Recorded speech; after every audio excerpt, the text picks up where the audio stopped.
Hello, everybody. This is the Great Goonan, and this is the Great Goonan Podcast. I am the Great Goonan, and I am here with Mr. Joe Rombi, who's running around his house. Hello, Joe. Hiya, Charles. I'm just getting some ice. He's just getting some ice. He's running around his house. You're going to need some, I know that. There he goes. He's frantic. He's insane. I still have minutes. Okay, how we doing? Let me get a good angle here. We've gone to his cellar where he keeps all the people he kidnaps. Yes. That's right. No one's Any second now. There I am. All right, there you go. Nice, creepy surroundings. I like it. Let's fix that.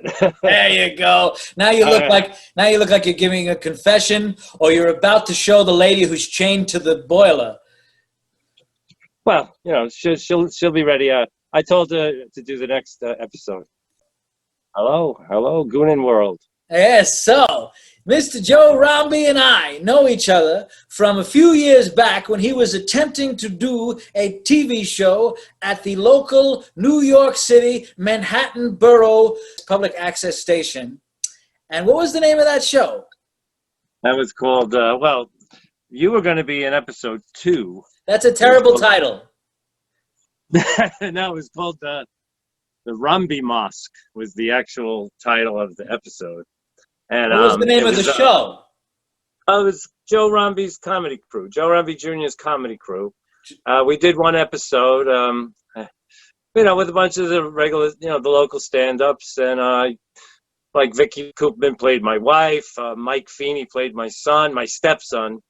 And, you know, it was really about me, you know, my real life. I was a cameraman and a boom operator at the soap operas, but then in real life I moved to California, and that's when I first did comedy, but it was comedy traffic school. And so the premise was that the producer saw me doing comedy traffic school, brought me back to New York, gave me my own show, happened to be in the same studio when I used to work in, where everybody thought I was a schmuck. And I think I'm coming back to a hero's welcome, but no, nobody is happy to see me, and they're all resentful. And, you know, it was funny. Your episode was supposed to be that upstairs, we were building, upstairs of the studio, they were building a recreation center, which was supposed to be a mosque, because that was the only thing Bloomberg would approve. That was Freddie Rubino's line in the show. He played a comic and a contractor. So this was around September 11th, after September 11th. Well after it. It was 2011. But the controversy about the mosque was still happening. Remember the downtown mosque? Yeah. So the idea was that you were supposed to come on as this entertainer, but in reality you were a secret agent. So the guy who initiated the whole idea, after I booked everybody and I wrote the script, he's like, "Oh, I can't be there," and he had really nothing to do. It's like, but you know, and like I never canceled nothing. I was surprised when I got into comedy that canceling is acceptable, because in music it's really not. And this guy canceled. You were like, "Hey, don't waste my time. If I'm going to book something." Canceling is not acceptable, but comics are flakes. That's what well, I don't know. I mean, I was surprised to see that there were a lot of canceling. Yeah, because comics are flakes and actors are flakes. Well, you know what it is. Unless you're paying them. Unless you're paying them, you know they could flake out. I've had many people flake out on me on lots of things. You know, and like the funny thing about people who flake is that a lot of times they don't just flake. Like they don't just say, "I'm flaking, I can't make it," or something. They feel the need to make up the most dramatic excuse. Yeah. Like I know people who their grandfather has died 17 times. Their wife is deathly ill all the time. You know, something like that. You know, instead of just saying, "I don't want to do it," which is probably the better answer. But people are afraid to say that. But so well, so I was gonna be part of that show, right? And it's because your guy had a flake, it sort of everything had to stop. He's not even a comic. He's a radio DJ. That's even worse. Look, what I was getting at was that's how we kind of met, and then became very friendly over the years. We would always follow each other on Facebook, follow each other online, like each other's stuff. But actually, this is the first time we're speaking. Actually, this is probably the first time you've heard my voice, because I don't really. Well, no, I guess maybe I have. Maybe I've been on recording on Facebook. I really don't know. I know I'm on YouTube, just a couple of little comedy club clips. But yeah, no, this is the first time we've really talked. We've texted. It's going on 10 years, you know. And you know, I like you. Who knows? Maybe if we meet in real person, how the hell did I ever get mixed up with that screwball? You know, the funny thing is that we finally meet when we're different states. Yeah. But before I ever became a real stand-up, I was 49, and the first thing they tell you is you're way too old to be doing this. So I kind of like had to create a fake history of myself. So I started out. I had I didn't used to shave my head. I used to have a nice head of hair like you, and I kind of like I wore a suit, and I did this, you know, kind of old-time comic bit. You know, I mean, it was me, but it was kind of that. And then 2 years later, I started wearing black T-shirts, and I shaved my head, and then I became like the me now. I was trying to cram 40 years into a decade, you know, and it worked. And I just before I got out, right before this happened, really, kind of, it was like some angel on my shoulder said, "Pack it in." And I was lucky, because if I had to make the choice between trying to be a professional comic or doing my cameraman job, I mean, I'd be living on the street right now. You've been doing, like you said, camera and boom operating, and now you work for Fox News. How long have you worked for Fox News? Now I'm there 13 years. My regular crew is Kennedy, which is on Fox Business at 8 p.m. And she's great. She's a lot of fun. You know, I don't get too close, but she's nice. You know, and she's funny. She was on MTV, right? Yeah. Back in the 80s, and she had a nighttime talk show. And but the thing that was different about her was she wasn't a liberal. She was more of a libertarian type conservative. So she hooked up with John Stossel, and he, you know, brought her up, and now she's got his time slot. What do you mean hooked up with John Stossel? Oh, you know, as she did appearances, like, you know how Jesse was. Because I thought his mustache would tickle. You probably run into all the other Fox people, because Fox has always been, or at least for the longest time, controversial, and it's being considered even more controversial in this era and this age.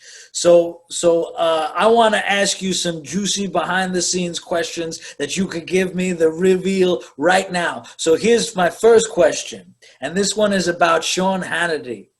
I want to know, because you know, and you could tell us, you could give us the exclusive on the show right now. Is Sean Hannity's head really that big? Compared to what? Compared to most, like, melons. The man has an enormous head. The shot is tight. No, you'd be surprised. If you saw him in the hallway before he was on the air, you wouldn't even know it was him. He looks like a high school kid. He looks like a kid?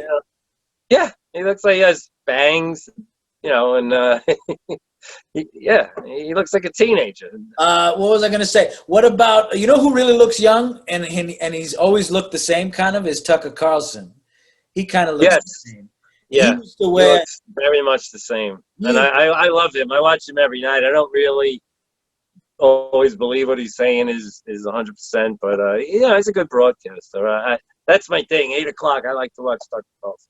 Even though I'm usually working on Kennedy at the same time, when I get home, I'll watch the rerun. You know, but now that the presidential race is over, the news has kind of gotten a little boring, and Fox has kind of gotten into its corner again with, you know, right-wing stuff, and which, you know, I don't disagree with. But my motto is, don't believe anything you see on television, and especially if you agree with it. And that's coming from a man who works on those shows. Yeah, because The thing was, I was, after 9/11, like a lot of guys, I was like Dennis Miller in a way. I was like, hey, look, I don't want to hear your explanation. First, I was, well, what do we expect? This is what we do all over the world, and we do it every day, and we bomb the shit out of people constantly. So what do we get mad when it happens to us? But then, then you kind of, then I kind of got like more right wing, and I was like, look, I don't want to hear it anymore. I know it's what's what. But then with the Zuccotti Park thing, I kept hearing so many bad things about it on the show we were talking about with that particular host. And so I was like, I want to go there. And I went there, and it was nice. It was a nice scene. So that made me kind of think, you can't just believe everything you see, especially cable news. On the other side, too, CNN, you can't believe it, especially if you agree with it. It's not really news. It's as they call it, infotainment. It's TV that makes you want to yell at the TV. Do the people at Fox agree with you? Like behind the scenes, do they go, "This is entertainment," or did they drink the Kool-Aid? Well, it depends on how old they are. A lot of the young people in the control room are really outraged at the stuff that the hosts are saying. But they're not enough to tear up the paycheck. But that's how young people are. They think everybody cares about their opinion. I don't tell anybody my opinion anymore. I don't even know what my opinion is.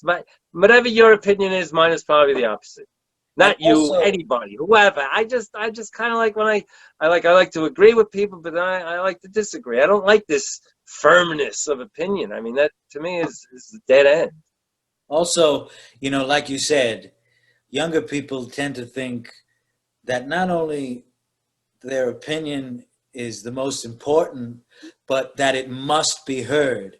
And it's really because of this. I mean, we're on social media right now, but it's really because of like the Twitter and all that stuff. Like I know people, young people, and I'm getting up there myself, I'm in my 40s now, and I feel, I know I look very young. No, but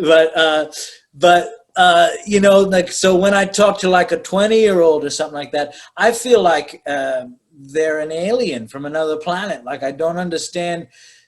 First of all, how quickly every young person seems to wear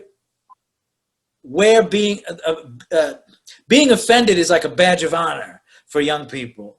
And they seem to think that everything they have to say needs to be known. So they'll tweet everything, every opinion they have, everything. And I sometimes go, and people think because I'm a comedian that I'm going to go, oh, free speech. But sometimes I go, there was no reason you needed to tweet that, or no reason you needed to say that. It might make you feel better, but you're going to have to deal with the fact that you put something out there. A long time ago, not too long ago, really, I gave up some bad habits. I was drinking a lot. I'm 2.5 years no more drinking.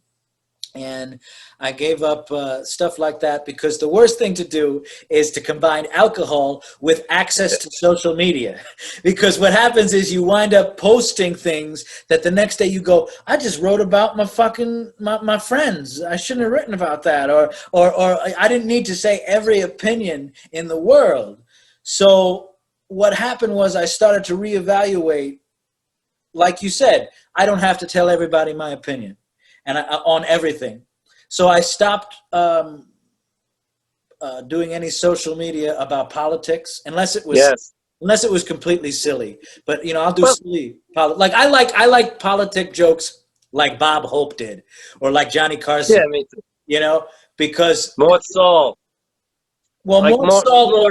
I mean, Mort Saul was. You didn't know what he was. He made fun of both. He was in the middle. He was the fulcrum of the humor. He made fun of it because it's plenty of ridicule to go around.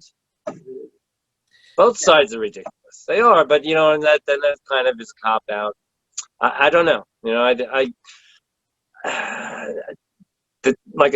The thing I was saying, like, it's not my era, like social media. Like when I first started this, it was about 2009. I didn't want to have nothing to do with it. I was kind of talked into it by someone who's very close to me. And it was, but then I was also starting to do comedy then, and it was like, this is perfect. You could network and stuff, and people could see if you're funny and if they want to deal with you. And when you book a show in Staten Island, like going back to the canceled thing, they'll book your show in Staten Island, but that's almost an automatic, gimme cancel. Because if it rains or snows, they're not coming. Even the comics who live in Staten Island don't show up when the weather is bad. And but I was just, so like my consciousness, and this like saying why I'm not from this era, it wasn't formed by mores dictated by social media. But when I started dealing with people who have part of their personality developed over social media, how sensitive they are about the slightest little transgression, or if you defriend somebody, or you don't like them things enough, they get mad at you. Yeah, it's like, I didn't know that you were thinking this or anything. But I also made the mistake early on of getting too opinionated, because it was just at the beginning of Obamacare, and the thing that made me mad about that was that it was mandated, and that I hated that, and I would argue that just on the principle of it. And I got into arguments with people that I liked, and they didn't like me anymore because they thought I was a right winger. Right. But it wasn't really, The problem that I had was in the last election is that I was and I'm still, I don't care what people say, I'm amused by a lot of the things Trump said and says. I'm amused by him. I'm a bit of an anarchist to begin with, but I'm amused by him.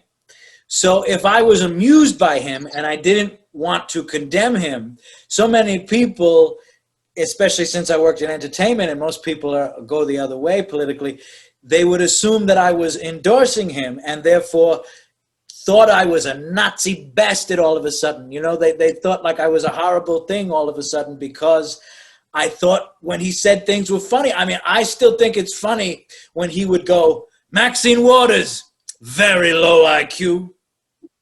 yeah. It's just funny. It is. I did like it, though. I mean, being more of a traditional person, like I wasn't against him, but I couldn't be for him. Like, and being amused by the president, it was okay after having like Obama, who was kind of humorless, or like if he said anything, like they made it like it was the greatest joke in the world. And you kind of don't want to. I don't want the press to like the president. I don't care who it is. The press is not there to like the president. The press is there to be against the president, and they're only against the Republican presidents, which I don't know. I don't know how you could be seriously as a journalist and not, like, even as a comedian. Like, you edit yourself. You want the joke to be funny to the most amount of people. That's what I learned from Cosby, which was a big influence on me. Just like from Cosby, you hide those girls in the cellar. Like right now, you have them hiding. When I worked for him, this was only. Whoa! You worked for Cosby? Oh yeah, I thought you knew that. No, yeah. Tell me. Yeah. Oh no, in 95, you used to put the pill in the cocoa for him? Yeah, in the Jello. I mean, I got a job working on his last sitcom, which was just called Cosby. He played a retired airport baggage handler. And it was more of a low down. It was great. I never watched the show. I never watched the show where you had all the kids. This was the show with it also had Felicia Rashad, but it had Madeline Kahn in it. Madeline Kahn, yeah. And Dougie Doug. Dougie Doug, yeah, very cool. And the CBS show. Yes. Right. So the thing was, his thing, and he said it, right there on the floor, was it's got to be funny to the most amount of people. And, things that you saw Turtletop and Bernie Orestein, they would lean against my boom. And, those are the sitcom writers of Hogan's Heroes, That Girl, the legends, and so, like, again, with me, I guess, like, being a boom operator on the Cosby Show, I was like, I'm not here on the Cosby Show to be a boom operator. I want to write a script. So I did. I wrote a script, and they liked it a lot. But that's, it's kind of tough when you're in a... Wait a minute, you're jumping all around. You wrote a script and then you gave it to those guys? Yeah, to Norman Rosenberg, yeah. And when They told me to do it. They told me to do it, like, because they liked my jokes. And but like I said, then my boss said, "Hey, I hired you to swing the boom. I didn't hire you to write jokes, so I got wait a minute. shit canned." They uh fired you. Wait. Stop. That's always been my Wait, wait, story in wait, show. wait. They fired you. The crew people who hired you to be crew on that show Yeah. fired you because you were giving a script to the writers when they requested it. They encouraged me, and a lot of people encourage you, but that, like I was going to say, happens. Like even on the soap operas, Ryan's Hope I worked on, the lady came to me and said, "You should be an actor. Why are you doing this camera stuff?" And I was like, "Well, it's my job, and I don't really think it's a good idea that I should try to cross, to ascend like that. I don't think the other actors are going to think it's very funny either." And then that happened again on One Life to Live. And, I read and they said it was great and stuff. But, the politics of it is if we let this guy do it, everybody's going to want to do it. And you really can't rise from inside. You have to come in from the outside, which I kind of agree with, but it wasn't my idea anyway. But I knew that. That's not necessarily true. Like Burt Reynolds was a stunt man and then became an actor. Oh, but then at least you're on. So was Lee Majors. He was Alan Sherman was a producer of game shows. Yeah, well, but they're in positions of power. They're not. But wait a minute. Let's go back. People. Go back to that Cosby Show. So when you gave them the script, what did they say? What was their feedback? They liked it a lot. But I can't really say exactly what he said. But if I was a different person, they said it would have been done. What do you mean if you were a different person? A different black race. You were black? Yeah. So but they're not black, right? That was his very words, huh? But they weren't black, right? Yeah, but Dr. Cosby didn't want the white boom operator. He wanted, somebody else to rise through, And I said, "Tell them I'm black." You didn't have to know, right? Wow. Who knows what color the writer is? But this is 20-something years ago. It's a good story, and I was proud of the script. It was tight, and it was not offensive. It was everything he wanted, and hey, at least it's an opportunity. But who gets a chance to even do that? So it didn't work. If I could have went to Hollywood, maybe I could have. I don't know, but it was just because it was all there right in front of me. I was behind the scenes. I knew what he wanted. I knew what his aesthetics were, and it's just that's showbiz. Was the script similar to the ones that you wound up doing for the public access show? No. It was purely based on the Cosby Show milieu, not the Cosby Show. It was an episode. You wrote an episode. Yeah, I had a part for Dougie Doug. I had a part for Felicia Rashad. Everybody was in it, and it was very good. It was about those motion detector security lights that had just come out really back then. Because my dad was a security nut. Like he had combination locks on the bathrooms because he got the stuff. Well, he got the stuff for free because it was. Yeah, but that's bad when you really gotta go. I gotta go. I gotta go. Yeah, he would put a lock on the toaster. He was just like that. I mean, he had all these free locks. He's like, well, I gotta put them somewhere. And so we, but then the motion detector light, he was like that. So I thought, that was a good gag, and they actually used it on an episode of Ray Romano. They used that little tiny bit because Ray Romano was introduced by Cosby to America. But he's not black. Hey, Wait a minute. Well, if it wasn't for him, I would have got the script produced. Wait a minute. So there's a couple of things you're jumping all around, so I have to ask a question. I know. You gotta let me. So did Cosby or any of the actors on that show read your script? No. Okay. Secondly, how did Romano get your bit? And if he got your bit, were you credited and or paid? No, it just was a coincidence. I submitted it few weeks go by, and I watching Ray Romano show, and the mother comes in and she delivers a line about the Peter Boyle character fascinated with the motion detector. And it's just a little thing. Just like on that Crashing show, I used to have a Beethoven joke about Beethoven's Fifth Symphony, and I was doing the open mic there, and the guy from Crashing was there, and the next episode they had Beethoven's Fifth joke. It was almost exactly my joke, and that's just the way it is. You're lucky if you get ripped off, I guess. It would have been nice to have been. Can we use that? They know. No comedian's not going to complain. What are you going to do? You can complain. You can ruin your any chance of ever getting on the show. Do you still keep in touch with any of those people from the Cosby Show? No, I mean my fellow boom operator, I guess, but no, it was 1995. It's 25 years ago, 26 years ago. Some of the people, I still see them, but I don't keep in touch. I didn't really like working there, to be honest with you.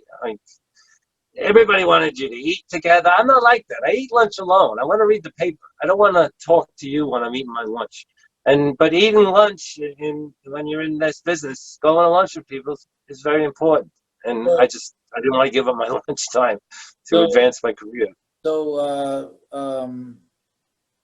did you witness anything in particular on Cosby's show that is indicative of the current opinion of him with these charges and allegations? Yeah. You know there was something weird, but I was busy. I was doing my job, but I remember a girl saying once, like, he was sitting there with her in the stands, like in the bleachers, whatever you want to call them, very close, huddled up, with this, young girl. And she said after, like, he would say, if you want to be in this and you want to do this, you got to give everything you got. You got to give it everything you got. And she came away and she was like, I feel dizzy. I feel like he put a spell on me or something. And but nobody ever knew he was poisoning people and doing anything like that. You just thought it was the power of his charisma and her desire to be an actress. That's a as you know, it's a really driven thing. I mean, you ever see the show Barry on HBO? No, I know what you're talking about, though. But it's the hook of that show is that actors and assassins have a similar set of morals. So it's kind of like that, you want to be an actor, you'll do anything, right? Well, have you ever heard of that thing when they say, like, the traits of, like, a serial killer or a sociopath are the same traits of the very successful people in the world, like the Bill Gateses and the Steve Jobses have the same almost mentality and pattern of behavior as these crazy serial killer people, except that they used it towards becoming successful in that instead of becoming sociopaths or doing something. Yeah. Well, that's like Adam Schiff. He was a script writer and he didn't work out, so he became a congressman. Is that true? Right? Yeah. Don't you think that Adam Schiff looks like Andy Kaufman? Hold on a second. Kate, pipe down. I'm broadcasting. That's a Three Stooges. That's the promo. That's a Mo. That's a line from Mo. I stole that from Mo. Right, you numbskulls. I'm broadcasting. Give credit where it's due. My son is a rock singer. He's up there rock singing. I don't know what, but it's so different now. Like I remember. But don't you think that Adam Schiff looks like Andy Kaufman? Yes. Wow. I never even thought of that before. He does. Maybe that's him, right? That's the. Yeah. That's the ultimate gag. And particularly, he looks like Andy Kaufman as Latka. Like he looks like he's going to say, "Thank you very much." Yeah. He's got the wide eyes. The wide eyes. Yeah. Oh, that makes a lot more sense, because if you think about it, politics is just, who said that? I think it was actually Roger Stone said politics was show business for ugly people. For ugly people, yeah. And they're not all ugly, but and it is, and you wish it wasn't, because you need a lot more requirements to become a politician and an elected official than you do to become a movie star. But it's really funny how you think it, again, to Fox News and everything, just because a person is on TV or in Congress doesn't mean they're smarter than you. It's just that's the path they pursued, and they got there one way or the other. I mean, you peel it back, you'll see everybody's a fraud. And that's the same thing with my job. The reason people in television are so nervous is because they're afraid they're going to be found out.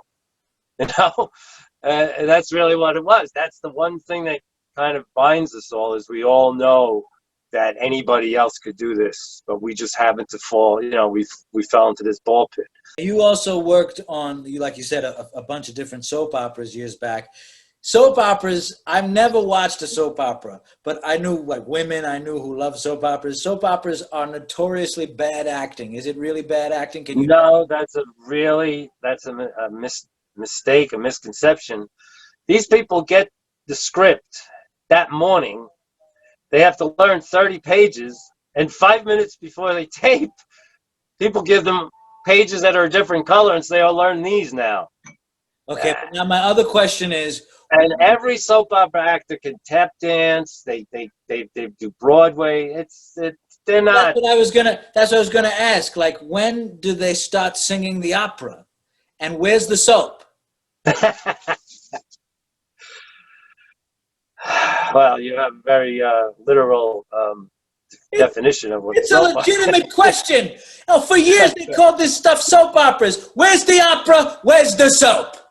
Actually, in the early days, there was some requirement that you had to use the product in the show. There were things like that, and there was some controversy when they showed a woman doing the dishes on One Life to Live. That was like there was a controversy. And when she was showing her doing the dishes, like that was some kind of intimate. When she was doing the dishes, was she also doing the dishes going, "Ripi Payati, a Palmolive, I'll get you clean"? They go, "Cosi fan tutti."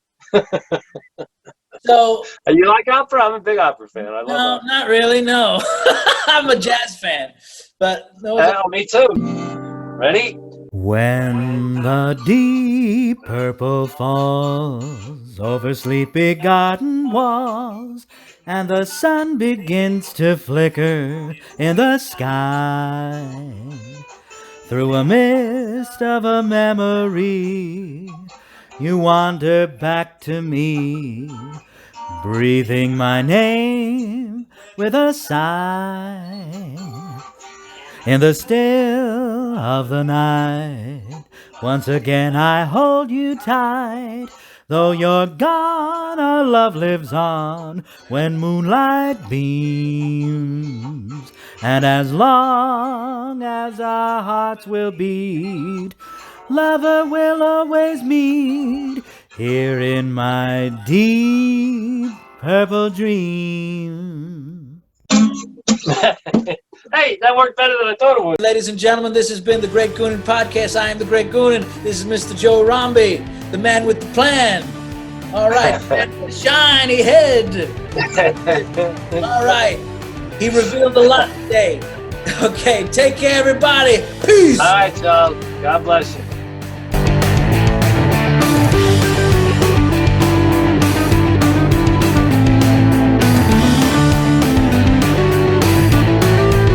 Sick in the head.